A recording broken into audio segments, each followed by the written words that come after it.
Teman-teman, pada hari ini dengan cuaca cerah menjelang akhir bulan September 2024 sekitar pukul 8.30 pagi, saya dalam perjalanan menuju ke arah Rawamangun di Jakarta Timur.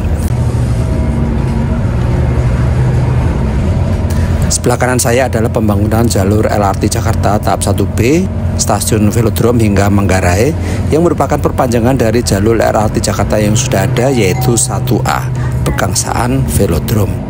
Pembangunan jalur LRT Jakarta ini sudah dimulai pada 30 Oktober 2023. Artinya sampai September 2024 ini sudah 11 bulan masa konstruksi pembangunan. Seperti apakah progres pekerjaan jalur 1B ini yang merupakan perpanjangan dari jalur 1A? Teman-teman, sekarang saya menelusuri Jalan Pramuka mengarah ke timur dengan menggunakan BRT Transjakarta Koridor 4 Pulau Gadung Galunggung. Selepas underpass Pramuka masih menelusuri Jalan Pramuka, kondisi proyek sudah banyak kemajuan. Meski masih dalam tahap persiapan pekerjaan pondasi bor-pile, tapi tadi selepas flyover Pramuka, tiang atau kolom beton penyangga jalur rel LRT sudah ada yang mulai dikerjakan. Di sepanjang Jalan Pramuka akan ada 3 stasiun, yaitu stasiun BPKB, stasiun Pramuka, dan stasiun Matraman. Area proyek LRT Jakarta menggunakan jalur busway di kedua arah, namun masih menggunakan sebagian jalur cepat. Namun laju kendaraan pada pagi hari ini ke arah timur cenderung lancar. Pada median jalan tengah Jalan Pramuka ini sedang persiapan pembangunan pondasi bor-pile. Tampak beberapa alat berat sudah ada di lokasi proyek. Progres pekerjaan beberapa titik tahap penulangan tiang atau kolom penyangga setelah pekerjaan pile cap, yaitu tumpuan tiang atau kolom selesai dibuat. Di bawah pile cap adalah pondasi jenis bor-pile. Tentang kedalaman pondasi bor-pile bervariasi tergantung dari kondisi tanah. Untuk diketahui, kolom merupakan suatu elemen struktur utama pada bangunan yang digunakan untuk menyalurkan beban-beban di atasnya ke pondasi. Sementara pierhead berfungsi untuk menopang girder atau gelagar jembatan yang nantinya akan menjadi tempat untuk rel dan kereta berjalan. Selepas halte Pramukasari, beberapa pekerjaan pondasi bor-pile telah selesai dan dilanjutkan dengan pekerjaan pembesian untuk kolom beton penyangga. Pembangunan jalur LRT ini seluruhnya elevated atau melayang seperti jalur 1A Pegangsaan Velodrome. Pemilik proyek LRT Jakarta adalah PT Jakarta Propertindo Perseroda yang disingkat Jakpro. Sedangkan kontraktor yang melaksanakan adalah Kerjasama Operasi atau KSO, PT Waskita Karya Persero Tbk, PT Nindya Karya, dan PT Land Railway Systems atau LRS. Bahkan beberapa kolom-kolom beton raksasa jalur layang LRT Jakarta telah berdiri kokoh. Di antara kolom-kolom penyangga ini dipasang girder untuk tumpuan jalur rel LRT. Panjang girder yang standar adalah 31,5 meter. Berdasarkan schedule untuk milestone pertama pada akhir September 2024, setelah 11 bulan groundbreaking, proyek LRT Jakarta fase 1B ditargetkan rampung hingga stasiun Rawamangun. Selama proses pembangunan tentunya mengganggu arus lalu lintas di kedua sisi Jalan Pemuda. Selepas halte Rawamangun, pekerjaan kolom girder slab deck untuk jalur trek atau rail telah selesai. Bahkan ternyata stasiun Rawamangun juga telah terwujud. Posisi tiang atau beton serta stasiun persis sama dengan jalur LRT Jabodebek yang ada di sepanjang Jalan HR Rasuna Said di Jakarta Selatan.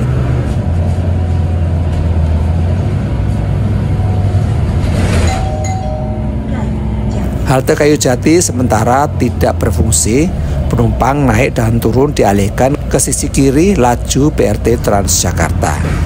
Perlu teman-teman ketahui, jalur LRT Jakarta fase 1A selesai pada 2018 saat perhelatan Asian Games ke-18 pada tahun 2018. Panjang jalur LRT Jakarta fase 1A sangat pendek, hanya 5,8 km. LRT fase 1A yang sudah beroperasi memiliki 6 stasiun, yaitu Stasiun Pegangsaan 2, Stasiun Boulevard Utara, Stasiun Boulevard Selatan, Stasiun Pulau Mas, Stasiun Equestrian, serta Stasiun Velodrome. Stasiun Velodrome terintegrasi dengan halte BRT Transjakarta Pemuda Rawamangun.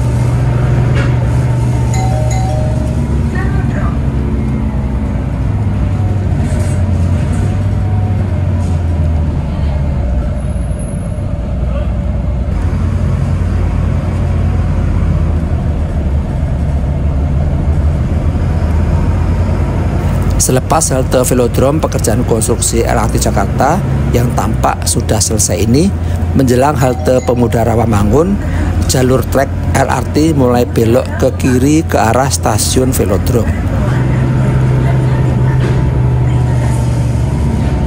Konstruksi lengkung 90 derajat ini sungguh menakjubkan.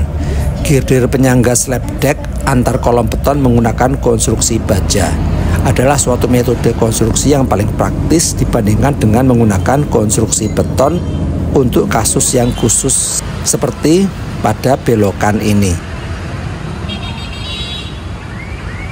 Inilah suasana pertemuan antara jalur trek fase 1B dengan jalur trek fase 1A yang ada di ujung stasiun Velodrome ini.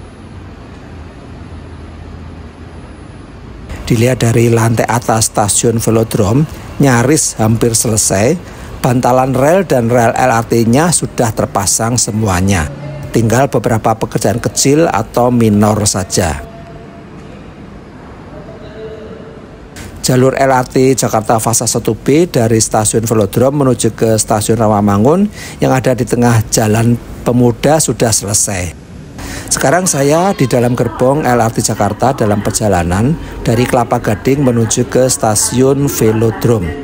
Wah, asik nih jika sudah tersambung hingga Manggarai. Bakalan masyarakat banyak sekali dimudahkan dengan adanya angkutan massal berbasis rel ini. Gunakan tujuan duku atas 2 atau Rotary. Pintu sisi kiri arah perjalanan akan dibuka. Periksa kembali tiket dan barang bawaan Anda, jangan sampai tertinggal di dalam kereta. Terima kasih telah menggunakan layanan LRT Jakarta. Stasiun akhir, Velodrome. Last stop, Velodrome.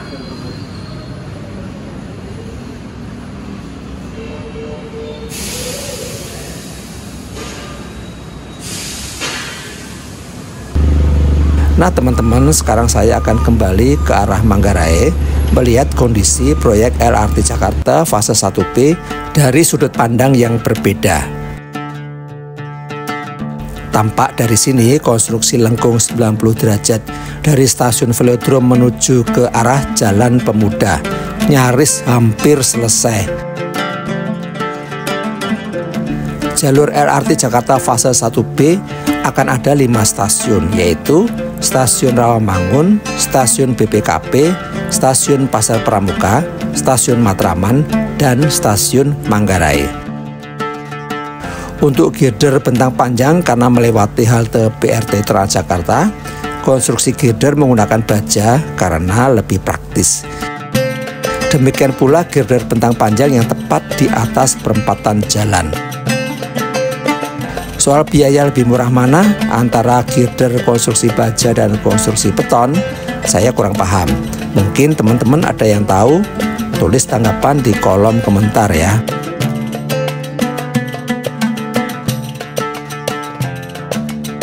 Nah, di depan sana adalah Stasiun Rawamangun. Wujudnya sudah terlihat, namun masih banyak pekerjaan lain yang harus diselesaikan, antara lain pekerjaan finishing interior dan eksterior, pekerjaan mechanical electrical, dan pekerjaan plumbing. Jika di bawah stasiun Rawamangun ini adalah halte BRT Transjakarta, wah sangat keren sekali, terintegrasi secara terpadu atas dan bawah. Selepas stasiun Rawamangun, beberapa girder dan slab deck telah terpasang.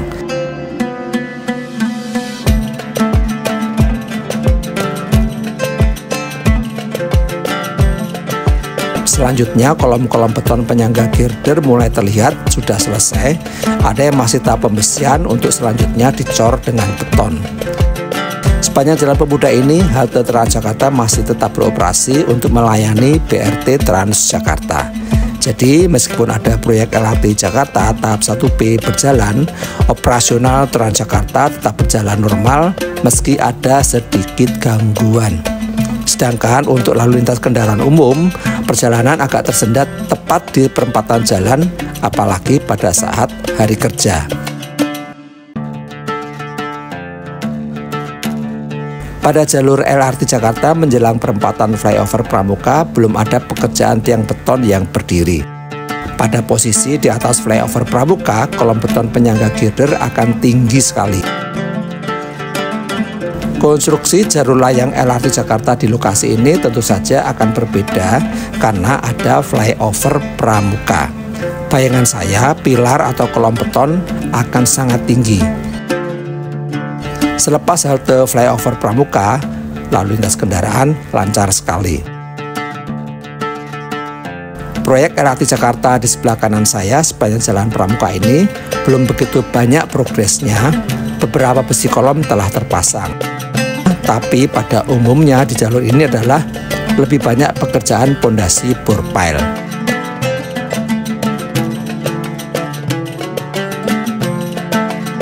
Menjelang underpass Pramuka, tiang beton tidak di tengah lagi, tapi nantinya ada 2 lajur kolom di antara underpass, sehingga kolom-kolom sebelah kanan saya ini akan memakan sebagian lajur jalan.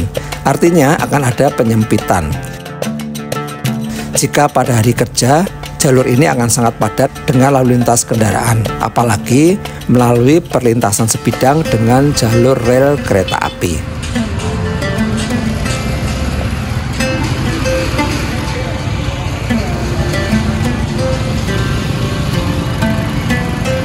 Sepertinya akan ada pelebaran jalan di sebelah kiri saya ini.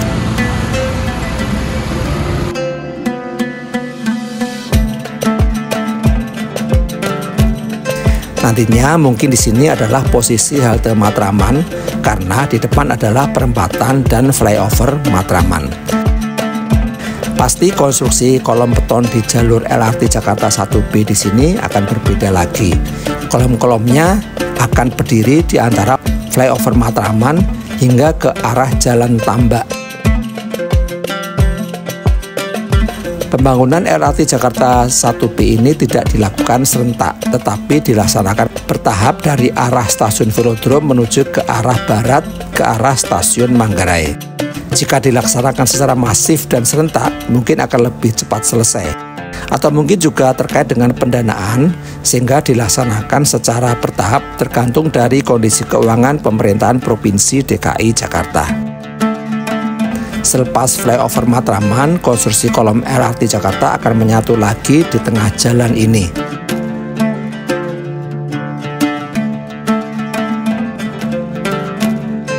Di pertigaan ke Jalan Proklamasi dan Jalan Tambak inilah arus lalu lintas kendaraan tersendat. Saya melalui jalan pintas,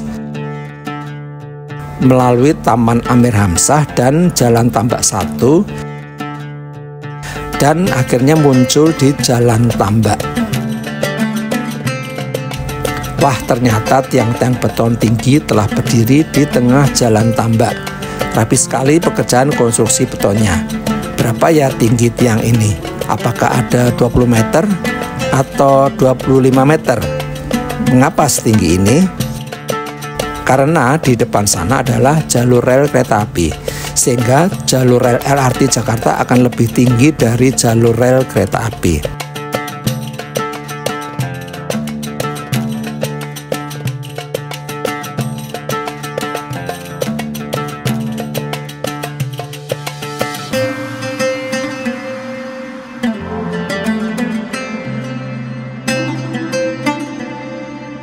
Tentunya pekerjaan konstruksi LRT Jakarta di kawasan ini akan sangat mengganggu arus lalu lintas kendaraan karena area kerjanya sangat terbatas. Pasti rumit, tetapi tetap bisa dilaksanakan dengan rekayasa arus lalu lintas kendaraan.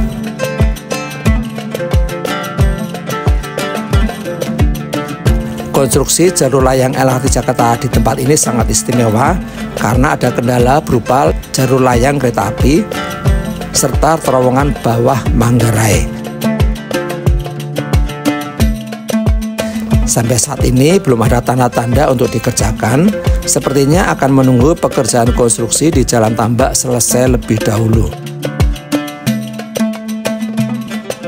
Total panjang jalur dari stasiun Pegangsaan 2 atau Kelapa Gading sampai ke stasiun Manggarai panjangnya 12,2 km dengan waktu tempuh perjalanan diperkirakan sekitar 26 menit. Jalur LRT Jakarta tahap 1B sepanjang 6,4 km akan berakhir di kawasan stasiun Manggarai ini. Lokasi stasiun LRT Manggarai ada di sebelah mana ya? Sampai sekarang saya belum dapat bocorannya nih. Mungkin ada teman-teman yang tahu. Melalui Jalan Sultan Agung, lalu lintas kendaraan pada minggu pagi ini sangat lancar. Tapi pada saat hari kerja, macet parah, pamer paha, alias padat merayap, patah harapan. Karena hanya menyisakan satu jalur kendaraan untuk segala jenis. Beberapa orang pada bertanya mengapa jalur LRT Jakarta ini tidak sampai ke Duku Atas, padahal cuma tinggal beberapa kilometer lagi, sehingga LRT Jakarta terintegrasi dengan LRT Jabodebek, KRL Jabotabek, dan MRT Jakarta. Kita tunggu saja perkembangan pembangunan selanjutnya. Mudah-mudahan bisa selesai sesuai schedule yang telah ditetapkan, yaitu akhir tahun 2026. Terima kasih teman-teman telah menonton vlog saya sampai habis. Sampai jumpa lagi dalam tayangan vlog Wibi Kembara berikutnya. Terima kasih.